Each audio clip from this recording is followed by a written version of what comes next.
रुतबा मेरे सर को, रुतबा मेरे सर को तेरे संविधान से मिला है, ये सम्मान भी मुझे तेरे संविधान से मिला है। औरों को जो मिला वो मुकद्दर से मिला, हमें तो मुकद्दर भी तेरे संविधान से मिला।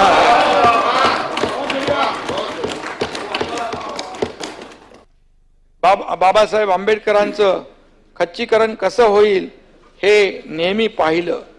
त्यांना निवडणुकीमध्ये दगाफटका केला, त्यांचं नेतृत्व कमकुवत कसं होईल हे त्यांनी पाहिलं आणि नेहमी त्यांना खाली पाडण्याचा प्रयत्न केलेला आहे। आणि म्हणून या ठिकाणी कांग्रेसला फक्त वोट बैंक हवी होती। जिन्होंने किया बाबा साहेब का अपमान उन्हें आज याद आ रहा है संविधान। या उलट प्रधानमंत्री मोदीजींनी संविधान दिन साजरा करण्याची परंपरा सुरू केली। मला वाटतं 2015 साली संविधान दिन या ठिकाणी साजरा करण्याचं सुरुवात आदरणीय प्रधानमंत्री मोदीजींनी केली 2015 साली। आणि म्हणून या ठिकाणी 50-60 वर्षात जे काँग्रेसला सुचलंही नाही ते मोदीजींनी करून दाखवलं। याबद्दल देखील मी मोदीजींना धन्यवाद देतो। आजच्या या दिवशी केवळ संविधानाचा सन्मान करून थांबणे पुरेसे नाही, तर त्यांच्या मूल्यांचं पालन करणे आणि ते दृढ करण्यासाठी योगदान देणं ही आपल्या सगळ्यांची जबाबदारी आहे। संविधानाने दिलेले हक्क हे जितके महत्त्वाचे आहेत सभापती महोदय, तितकीच आपली कर्तव्य देखील महत्त्वाची आहेत। आणि म्हणून माझे सहकारी, माझ्या मित्र पक्षातील सहकारी आणि आमच्या विरोधी पक्षातील सर्व सहकारी या सगळ्यांना मी अंबादास आवाहन करतो, आपण या संविधानाच्या प्रकाशातच आपला पुढील मार्ग चोखाळण्याची शपथ घेऊया, लोककल्याणाचा वसा घेऊया, लोकशाहीच्या रक्षणाचे वचन देऊया, संविधानाचा जय जयकार करत राहूया, महामानव भारतरत्न डॉक्टर बाबासाहेब आंबेडकरांचं स्मरण करत राहूया। आणि शेवटी जाता जाता 2 ओळी सांगतो, लास्ट करतो ना। रुतबा मेरे सर को, रुतबा मेरे सर को तेरे संविधान से मिला है, ये सम्मान भी मुझे तेरे संविधान से मिला है। औरों को जो मिला वो मुकद्दर से मिला, हमें तो मुकद्दर भी तेरे संविधान से मिला।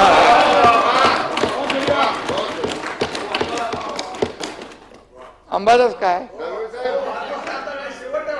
जय हिंद, जय महाराष्ट्र, जय संविधान।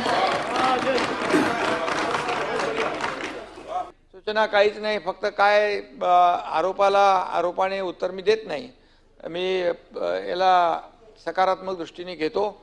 आणि दुर्दैवाने खऱ्या अर्थाने सकारात्मक चर्चा व्हायला होती ती झाली नाही।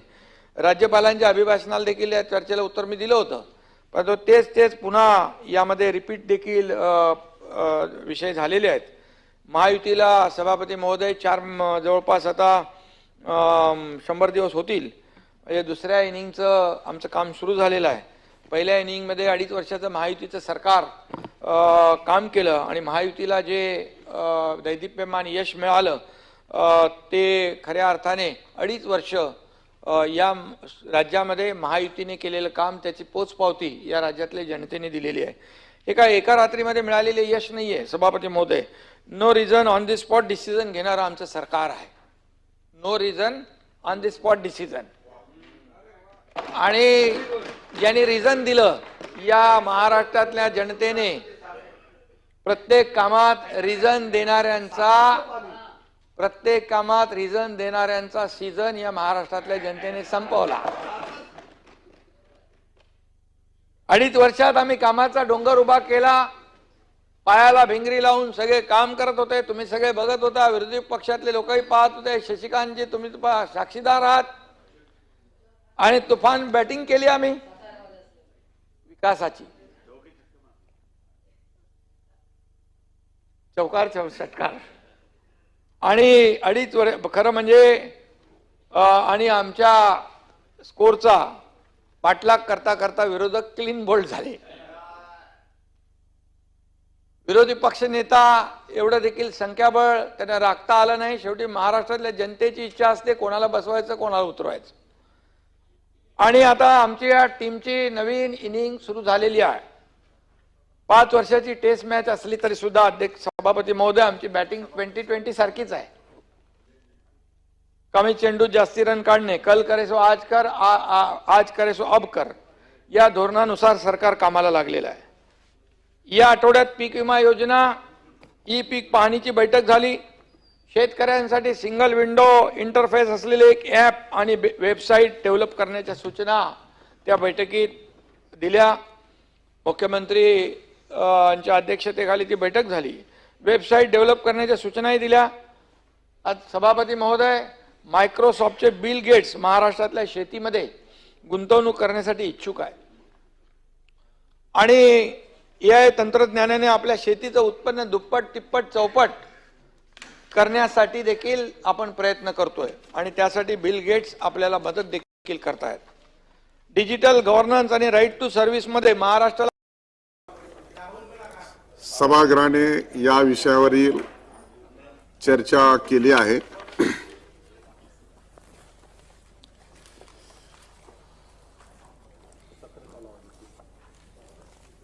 सत्र कालावधीतील कामकाजाची सांख्यिकी माहिती.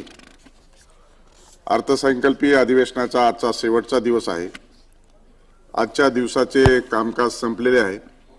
आता मी सत्र कालावधीतील कामकाजाची सांख्यिकी माहिती सदनासमोर ठेवतो. एकूण बैठकीची संख्या 16. प्रत्यक्षात झालेले कामकाज 115 तास 36 मिनिटे. रोजचे सरासरी कामकाज 7 तास 13 मिनिटे. मंत्री उपस्थित नसल्यामुळे वाया गेलेली वेळ निरंक. अन्य कारणामुळे वाया गेलेला वेळ 5 तास 45 मिनिटे. नवनिर्वाचित सदस्यांचा शपथविधी व परिचय 5. अभिनंदन पर प्रस्ताव 5. शोक प्रस्ताव 4. प्रश्नासंबंधी माहिती क तारांकित प्रश्न. प्राप्त झालेल्या प्रश्नांची संख्या 2256. स्वीकृत झालेल्या प्रश्नांची संख्या 525. उत्तरित झालेल्या प्रश्नांची संख्या 81.